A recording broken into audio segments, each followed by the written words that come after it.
เพราะตอนนี้ฉันคิดถึงเธออีกแล้วทำไมคืนนี้มันช่างยาวนานจนทรมานหัวใจ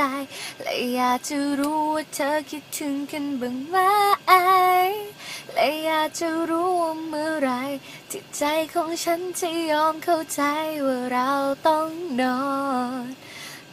อนและต้องหยุดพักเรื่องความรักที่มากมายยิ่งคิดยิ่งไปกันใหญ่จะไปคิดถึงเธอทำไมแต่ก็ไม่รู้ว่าฉันจะหลับได้เมื่อไร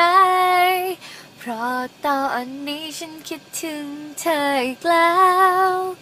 ทำไมคืนนี้มันช่างยาวนานจนทรมานหัวใจและอยากจะรู้ว่าเธอคิดถึงกันบ้างไหม